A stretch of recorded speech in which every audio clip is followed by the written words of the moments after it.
नमस्कार दोस्तों, मीडिया ज्ञान में आपका बहुत बहुत स्वागत है। और ये जो मीडिया ज्ञान चैनल है, काफ़ी लंबे समय से मैं इस पर विचार कर रहा था कि इस तरीके का कोई चैनल शुरू किया जाए, जिससे कि जो मीडिया के स्टूडेंट्स हैं, जो मीडिया के विद्यार्थी हैं, जो मीडिया का ज्ञान पाना चाहते हैं, मीडिया को समझना चाहते हैं,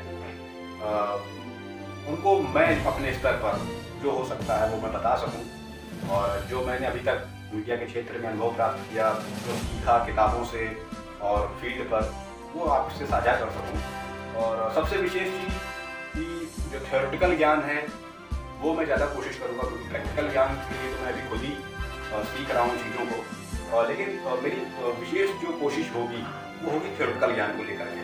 तो इस पहली क्लास में बहुत बहुत स्वागत है आपका। और जो पहली क्लास होगी मीडिया क्षेत्र में, ज़्यादा अपना इंट्रोडक्शन या ज़्यादा परिचय ना देते हुए मैं सीधे क्लास कराता हूँ और शुरू करता हूँ इस क्लास को। तो सबसे पहले मीडिया ज्ञान में हम लोग पढ़ेंगे संचार के बारे में।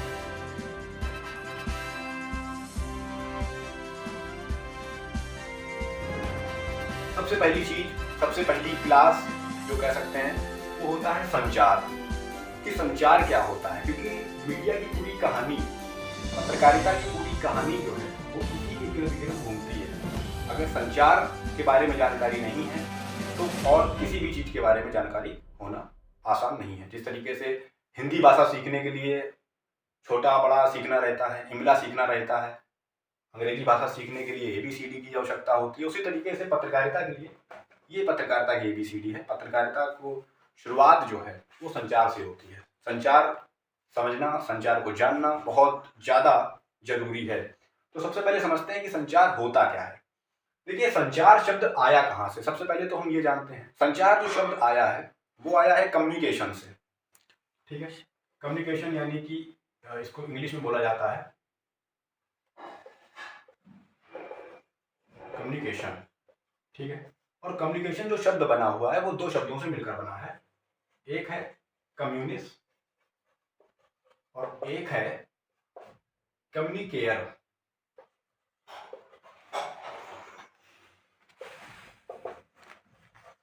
ठीक है, और इनका जो अर्थ होता है, इनका जो मीन्स होता है, इनका जो मतलब होता है, इनका मतलब होता है टू मेक कॉमन। ठीक, यानी कि साझा करना, शेयर करना। शेयर करना, क्या शेयर करना? सूचनाओं को शेयर करना, अपने अनुभवों को शेयर करना, जानकारियों को शेयर करना, कई सारी चीजें हैं। संचार शब्द जो है अपने आप में कई सारी चीजों को समेटे हुए है। संचार जो शब्द है बनता कहाँ से है? कम्युनिकेशन से। आया कहाँ से? लैटिन भाषा का शब्द है, लैटिन भाषा की संज्ञा है। This is noun communist and this is communicate, this is verb. ये क्रिया है और ये संज्ञा है।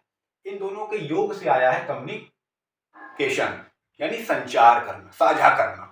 ठीक है, तो संचार जो शब्द है ये दरअसल सूचना का ही एक जुड़वा शब्द है। जिसको आज हम संचार कहते हैं, ये दरअसल सूचना का ही जुड़वा शब्द है। यानी कि किसी जानकारी को, किसी सूचना को लोगों तक पहुंचाना। लेकिन समय के साथ धीरे धीरे जैसे जैसे टेक्नोलॉजीज, जैसे जैसे तकनीक का विकास होता चला गया, वैसे वैसे सूचना का अर्थ जो है वो बदलता चला गया। सूचना जो है वो संचार में तब्दील हो गया। यानी संचार अपने आप में कई सारी चीजों को समेटे हुए है, कई सारी घटनाओं को समेटे हुए है, कई सारे एक्सपीरियंस, कई सारे अनुभवों को, सुख दुख, हंसी मजाक, सेलिब्रेशन, तमाम तरीके की चीजों को समेटे हुए संचार शब्द। इसलिए संचार की महत्ता, संचार की इंपॉर्टेंस ही काफी बढ़ जाती है। ठीक है, तो ये तो हो गया कि संचार होता क्या है। संचार के बारे में थोड़ा सा शुरुआती चीजें, शुरुआती जानकारियां जो हम कर सकते हैं वो हमने प्राप्त कर ली, वो हमने पा ली। अब एक और चीज है कि संचार जो है उसके प्रकार कितने होते हैं, टाइप्स ऑफ कम्युनिकेशन। तो जो अगली चीज हम पढ़ेंगे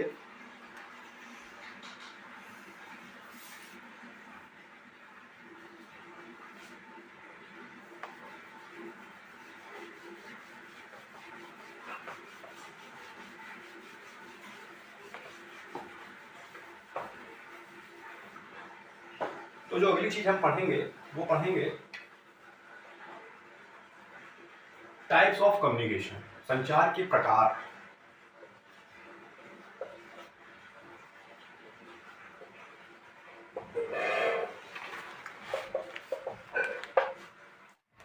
तो अगली चीज है टाइप्स ऑफ कम्युनिकेशन। संचार कितने प्रकार का होता है, संचार के कितने टाइप्स होते हैं, कितने भाग होते हैं, ये समझ जाने की कोशिश करते हैं। देखिए, हम संचार की बात कर रहे हैं, हम जन संचार की बात नहीं कर रहे हैं। अभी हम सिर्फ संचार की बातें कर रहे हैं।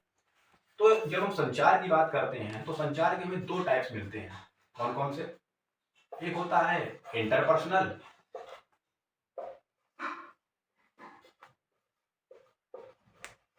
और एक होता है इंट्रापर्सनल।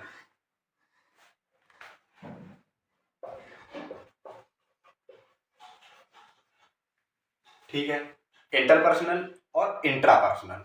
इंटरपर्सनल को हिंदी में कहते हैं अंतर्वैयक्तिक और इंट्रापर्सनल को कहते हैं अंतःवैयक्तिक। ज्यादा शुद्ध हिंदी में कहा जाएगा तो अंतर और अंतः, और इंग्लिश में इंटर और इंट्रा। इंग्लिश में समझना आसान है बजाय हिंदी के, क्योंकि हिंदी ज्यादा ही शुद्ध हो गई सब।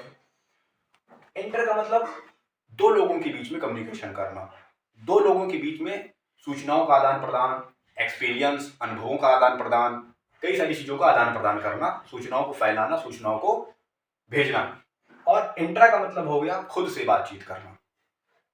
ठीक है, अच्छा, इंटरपर्सनल की जब हम बात करते हैं तो ये सिर्फ दो लोगों के बीच विशेषकर लिया जाता है, जब दो लोग आपस में बात करते हैं, परस्पर जिसे हम कहते हैं।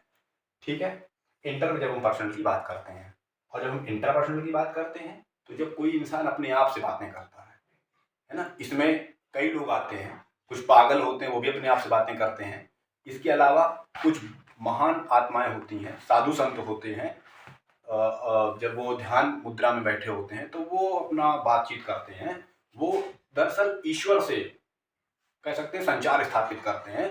आप लोगों ने सुना भी होगा कि भाई वो ध्यान मुद्रा में है और उनका जो कनेक्शन है उस समय गॉड से है। वो अपना अंतर मन में एकदम ध्यान चित्त है, एकदम भगवान से बिल्कुल मन लगाए हुए होते हैं, उनका नाम स्मरण कर रहे होते हैं। और दरअसल सच्चाई ये है कि अंतःवैयक्तिक संचार जो है बहुत खास माना जाता है।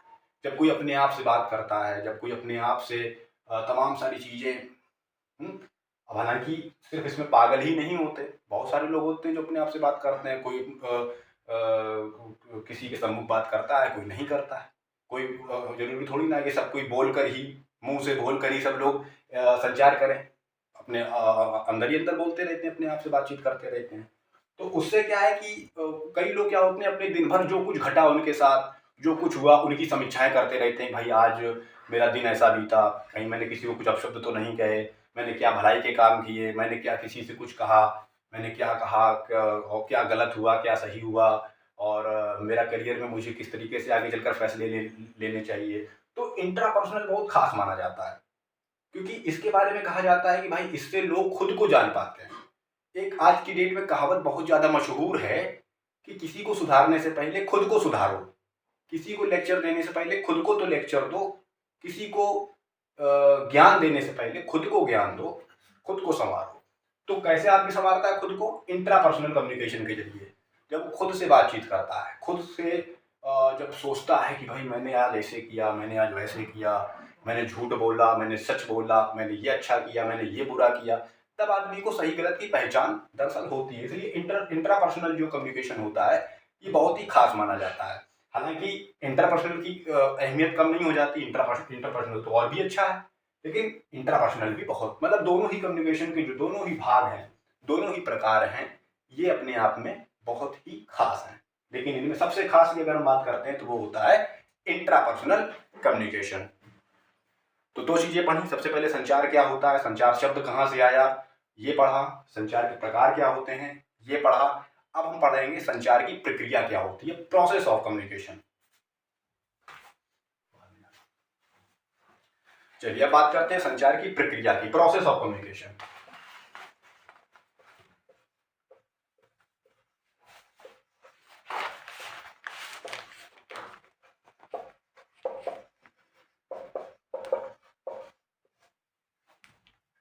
संचार की प्रक्रिया बहुत ही खास चीज होती है। लोगों को जागरूक करने के लिए, लोगों तक अपनी अपना संदेश पहुंचाने के लिए, अपनी फीलिंग्स पहुंचाने के लिए, अपनी भावनाएं पहुंचाने के लिए हम प्रोसेस का यूज करते हैं। विदाउट प्रोसेस, बिना संचार की प्रक्रिया के लोगों तक संचार ही नहीं पहुंचेगा। जब लोगों के संचार ही लोगों तक नहीं पहुंचेगा तो फिर लोगों को जागरूकता करना तो बहुत दूर की बात है। तो प्रोसेस ऑफ कम्युनिकेशन होता क्या है, इसकी शुरुआत कहाँ से होती है और किस तरीके से कम्युनिकेशन को माना जाता है कि भाई कम्युनिकेशन पूरा हो गया, और सबसे अच्छा कम्युनिकेशन, सबसे अच्छा संचार कौन सा होता है, इसके बारे में भी हम बात करते हैं। तो देखिए भाई, कम्युनिकेशन के लिए सबसे पहली चीज, 3 चीजें तो सबसे मेन। पहला सेंडर, ठीक है, दूसरी चीज मीडियम, और तीसरी चीज होती है रिसीवर। कोई संदेश, कोई बात, कोई ज्ञान, कोई जानकारी देनी है, वो कौन देता है? सेंडर, देने वाला। सेंडर को कहा जाता है देने वाला। सेंडर को कहा जाता है जानकारी देने वाला, सूचना देने वाला। इसमें बहुत सारे लोग आते हैं। मैं आपको कोई चीज बता रहा हूं तो मैं हो गया सेंडर, ठीक है। मीडियम क्या होता है? जिसके जरिए दिया जाता है, जिसके जरिए आपको कोई सूचना प्राप्त हो रही है, कोई सूचना मिल रही है, उसको कहा जाता है मीडियम। मीडियम उसको कहा जाता है। और तीसरी चीज होती है रिसीवर, जो संदेश को पाता है, जो संदेश को प्राप्त करता है। ये तो बहुत ही बेसिक चीज होगी भाई। प्रोसेस होता है कम्युनिकेशन का कि सेंडर, मीडियम, रिसीवर। मीडियम के जरिए जो है कोई भी सेंडर है, कोई भी संदेश वाहक है, कोई भी संदेश देना है तो वो सेंडर देता है और रिसीवर उसको प्राप्त करता है, ठीक है। और वो किसके जरिए? मीडियम के जरिए। विदाउट मीडियम हो ही नहीं सकता। कोई अखबारों के जरिए कोई संदेश देता है, कोई खबर देता है, कोई रेडियो के जरिए कोई खबर सुनाता है, कोई टीवी के जरिए कोई खबर दिखाता और सुनाता दोनों है, कोई और क्या होता है? सोशल मीडिया का युग है। सोशल मीडिया में तो बहुत सारी चीजें होती हैं। लिखित कंटेंट भी लोग देते हैं, वीडियो कंटेंट भी लोगों तक पहुंचाए जाते हैं। तो किसके जरिए होता है? ये सब होता है medium. Social media, electronic media, print media, digital media, जो कुछ भी है, जो भी बीच का है, जिसके जरिए लोगों तक पहुंचाया जाता है, दैट इज कॉल्ड मीडियम। उसको क्या कहा जाता है? मीडियम कहा जाता है। उसको कहा जाता है माध्यम, हिंदी में कहें तो माध्यम, ठीक है। तो ये तो एक कहानी हो गई, बहुत ही बेसिक, बहुत ही मतलब कह सकते हैं ये तो हमें पता ही होना चाहिए। अगर हम प्रोसेस पढ़ रहे हैं, यदि हम प्रक्रिया समझ रहे हैं, यदि हम कैसे संचार होता है, अगर हम ये समझ रहे हैं, ये पढ़ रहे हैं, तो हमें ये तो जानना ही पड़ेगा कि भाई सेंडर, मीडियम, रिसीवर होता क्या क्या है। रटना कुछ नहीं है, सब कुछ समझना है। जो कुछ है सबको समझिए, रटेंगे तो कुछ नहीं होने वाला है। कुछ समय तक उसको कहा जाता है क्षणिक ज्ञान। क्षणिक ज्ञान कष्टदायी, क्षणिक ज्ञान जो है वो ठीक नहीं माना जाता। इसलिए आप समझिए चीजों को, और जितना समझेंगे उतना ही अच्छा, उतना ही परफेक्ट बनेंगे। खैर, तो ये तो भाई बेसिक चीज होगी, ठीक है।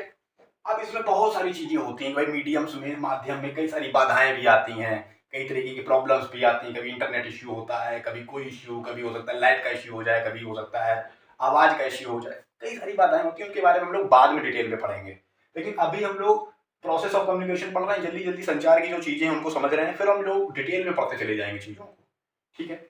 तो जब हम मीडियम की बात करते हैं, हाँ, जब हम प्रोसेस की बात करते हैं, तो ये तो हो गया कि भाई हमें कोई सूचना पहुंचानी है तो भाई हमने पहुंचा दिया मीडियम के जरिए। लेकिन अच्छा संचार उसे माना जाता है जब रिसीवर जो है अपना कमेंट, अपनी बात सेंडर तक पहुंचा दे, ठीक है, सेंडर तक पहुंचा दे। ये सबसे अच्छा कम्युनिकेशन माना जाता है। इसका सबसे अच्छा उदाहरण है आपके मोबाइल में मौजूद व्हाट्सएप। व्हाट्सएप में हम क्या करते हैं? चैटिंग करते हैं, कोई संदेश भेजते हैं, फटाक से ब्लू टिक का मतलब उसने देख लिया और वो तुरंत फिर आपको हो सकता है तुरंत रिप्लाई देने लग जाए, तो तुरंत आप भी उसका मैसेज प्राप्त कर लेते हैं, मैसेज पा लेते हैं, फिर आप भेजते हैं, फिर वो पाता है। ऐसे देखिए कितना अच्छा कम्युनिकेशन होता है दोनों के बीच में। लेकिन पहले क्या ऐसा हो पाता था? नहीं, इतना आसान नहीं होता था। लोग जो रिसीवर होता था, जो संदेश पाता था, वो जरूर अपना रिप्लाई देता था, लेकिन उसमें कुछ समय लगता था, है ना। अगर हम संदेश के जरिए अगर हम किसी को कोई चीज़ बता रहे हैं, हालांकि मोबाइल के जरिए तो फ़ोन से बात कर रहे हैं तो भाई आदमी तुरंत बता देगा कि हाँ भाई ऐसा, अच्छा अच्छा ऐसा है, तो आदमी तुरंत अपना जवाब देगा। लेकिन अगर हम मैसेज की बात कर रहे हैं, लिख कर कोई संदेश की बात कर रहे हैं, तो अगर हम चिट्ठी लिखे हैं तो भाई वो 2-4 दिन बाद ही आ पाती थी, तुरंत तो कोई भेज नहीं देता था। तो ये है कहानी। लेकिन अब क्या है, सोशल मीडिया का युग है, व्हाट्सएप का युग है, इंस्टाग्राम, अब तो अलग अलग सोशल मीडिया साइट्स ने भी अपने अपने मैसेंजर ऐप्स बना लिए हैं, चाहे वो फेसबुक का हो, चाहे वो इंस्टा का हो, चाहे वो किसी का भी, मतलब कई सोशल मीडिया साइट्स ने बना लिए हैं। तो ये होती है मेन चीज कि भाई संदेश देना ये मेन चीज नहीं है, संदेश वापस पाना ये मेन चीज है। कोई भी संदेश देने वाला तभी ज्यादा खुश होता है, तभी ज्यादा उसको समझ में आता है भाई मैं कि जब संदेश पाने वाला जब उसको अपना वापस रिप्लाई दे, तब वो समीक्षा करता है अपने संदेश की कि भाई मैंने कैसा संदेश भेजा था। यूट्यूब चैनल्स देखिए इतने सारे चल रहे हैं, इतने सारे इलेक्ट्रॉनिक मीडिया के चैनल्स भी अब यूट्यूब पर कूद आए हैं, सोशल मीडिया पर कूद आए हैं। तो सोशल मीडिया में कोई भी पोस्ट जब कोई यूजर डालता है, जब कोई यूजर कोई भी पोस्ट, कोई भी कंटेंट जब सोशल मीडिया पर डालता है, तो उसमें जब वो कमेंट पढ़ता है, तब वो समझ पाता है कि भाई मैंने जो पोस्ट डाला है, मैंने जो कंटेंट डाला है, वो सही है कि नहीं है। लोग कहीं उल्टा सीधा तो नहीं लिख रहे हैं उसमें, कुछ लोग कहीं कुछ निगेटिव तो नहीं लिख रहे हैं, ऐसा तो नहीं लिख रहे हैं भैया ये क्या बकवास कर रहा है। अगर आदमी उल्टा सीधा कुछ लिख रहा है, अगर कुछ वैसा कुछ लिख रहे हैं जो ठीक नहीं है, तो फिर आदमी अगली बार सुधार करता है।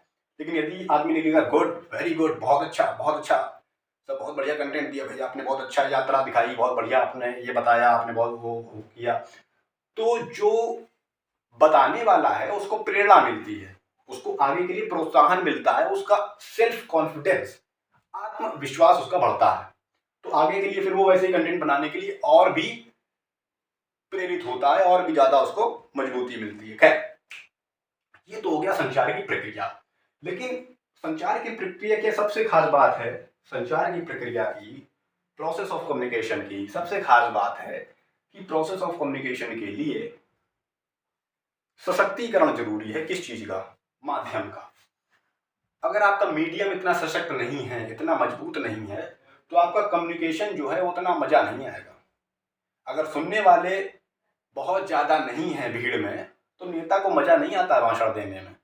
यदि टीचर की क्लास में अगर बच्चे नहीं है, तो फिर टीचर को मजा नहीं आता, क्योंकि वो समझ जाता है कि मेरी बात जो है 10 से 20 लोगों तक पहुंचेगी, चाहे वो नेता हो, चाहे वो शिक्षक हो, चाहे वो कोई भी हो, ऐसा वक्ता जिसको लोगों तक अपनी बात पहुंचानी हो। तो प्रोसेस की सबसे खास बात कि इसमें मीडियम का सशक्त होना जरूरी है ना। मीडियम का ये तो खैर हमने भीड़ की बात कर दी, मैंने तो रिसीवर की बात कर दी थी, सॉरी अभी। लेकिन हम बात कर रहे हैं मीडियम की, कि मीडियम भी उतना ही मजबूत होना जरूरी है कि भाई अगर कोई अच्छा भाषण दे रहा है, तो भाई किसी के जरिए उस तक बात पहुंचनी चाहिए, किसी कम्युनिकेशन मीडियम के जरिए लोगों तक बात पहुंचनी चाहिए। अब 100 लोग हैं, 100 लोगों तक अगर आप अपनी बात नहीं पहुंचा पाओ, अगर 100 लोगों तक आपको अपनी बात पहुंचानी है, तो लोग इस तरीके की माइक का इस्तेमाल करते हैं ताकि सब लोगों तक अपनी बात पहुंच जाए। तो इस तरीके के माइक का होना जरूरी है, अच्छे से अच्छे मीडियम का होना जरूरी है। तब कहा जाता है कि प्रोसेस ऑफ कम्युनिकेशन, संचार की प्रक्रिया बहुत ही अच्छी हुई। तो भाई ये तो हो गया प्रोसेस ऑफ कम्युनिकेशन। अब संचार में आज की क्लास में एक और आखिरी चीज आपको बताना चाहूंगा, इसके बाद नेक्स्ट क्लास में संचार के बारे में कुछ और भी चीजें बताएंगे। और हमारा नेक्स्ट टॉपिक है संचार का महत्व, इंपॉर्टेंसी ऑफ कम्युनिकेशन।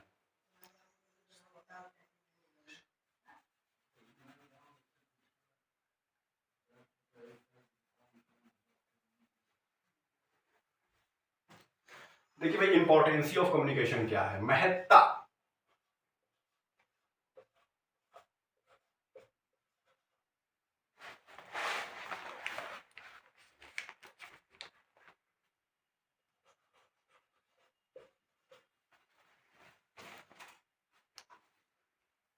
संचार का महत्व बहुत ज्यादा है। आज के समय की अगर हम बात करते हैं, जब तकनीक इतना तेजी से विकसित हुई है, टेक्नोलॉजी इतनी तेजी से विकसित हुई है, नए नए संचार माध्यम विकसित हो गए, नए नए वक्ता भी विकसित हो गए, वक्ताओं के अंदर भी अब पहले से और भी अधिक कुशलताएं आने लगी बोलने की और अपनी बात पहुंचाने की। तो ऐसे में इम्पोर्टेंसी जो है, संचार की महत्ता जो है, ये बहुत ज्यादा जरूरी है। तो इम्पोर्टेंसी की बात करते हैं तो हमें केवल जे कुमार की जो किताब है भारत में जनसंचार, ये मैं आपको रिकमेंड भी करूंगा कि भारत में जनसंचार जो किताब है, इसको आप जरूर पढ़ें अगर आप पत्रकारिता की पढ़ाई कर रहे हैं। इससे आपको ये समझ में आएगा कि भाई भारत में जनसंचार के जरिए आप ये समझ पाएंगे कि पत्रकारिता की थ्योरी आपको समझ में आएगी, काफ़ी चीज़ें, काफ़ी बातें जो हैं वो आपको समझ में आएगी। तो इम्पोर्टेंसी की जब हम बात करते हैं तो मैं केवल जे कुमार ने इम्पोर्टेंसी में एक चीज़ लिखी थी कि संचार की महत्ता इतनी ज़्यादा है कि जैसे कोई एक पति अपने गृहस्थ जीवन में 10 साल से बहुत अच्छा अपना गृहस्थ जीवन जो है वो चला रहा है, उसको बहुत अच्छी पत्नी मिली, है ना, उसकी खूब उसका देखभाल करती थी और खूब सब कुछ बढ़िया चल रहा था। लेकिन 10 साल बाद फिर क्या हो कि एक दिन अचानक वो तलाक का पेपर अपने पति के सामने पकड़ा दे, तब जो उस पति की हालत होगी वो एक संचार से वंचित आदमी की हो जाएगी। मतलब उन्होंने संचार की महत्ता के बारे में ये बताया कि अगर हम किसी को संचार से वंचित कर दें, किसी से बोलना बंद कर दें, किसी के लिए कुछ लिखना बंद कर दें, तो उस आदमी की हालत उस आदमी की तरीके हो जाएगी जिसे 10 साल से जो गृहस्थ जीवन का सुख भोग रहा था और एक दिन उसकी पत्नी उसको तलाक दे दे, तो वो आदमी को कितना बुरा लगेगा, वैसा ही आदमी को बुरा लगेगा जिसके संचार बंद कर दिया जाए। यानी संचार की इंपॉर्टेंसी, संचार की महत्ता इतनी ज्यादा होती है। आज के समय भी बहुत पहले से चला आ रहा है। अगर किसी को किसी से दुश्मनी करनी होती है, किसी को बड़ी सजा देनी है, बड़ा दंड देना है, तो आदमी उससे बोलना ही बंद कर देता है। खुट्टम, छोटे बच्चों से लेकर बड़े भी ऐसा करते हैं। तो क्या कर देता है कि कम्युनिकेशन ही बंद कर देता है, बोलना ही बंद कर देता है, उसके लिए कुछ लिखना ही बंद कर देता है, चाहे वो व्हाट्सएप में हो चाहे वो मैसेंजर में हो, और उससे बोलना ही बंद कर देता है। तो उसकी हालत कैसी हो जाती है भाई। हालांकि मैं उस स्टेज की बात नहीं कर रहा हूं, मैं ये कह रहा हूं अगर उससे कोई भी बोलना बंद कर दे तब उसकी हालत कैसी हो जाएगी। एक बच्चे से अगर उसके परिवार वाले बोलना ही बंद कर दें, बिल्कुल बंद बातचीत, तो उसकी हालत कैसी हो जाएगी।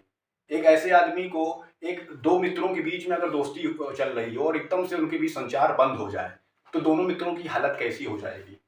तो इस स्थिति का उल्लेख केवल जे कुमार ने अपनी किताब में किया है।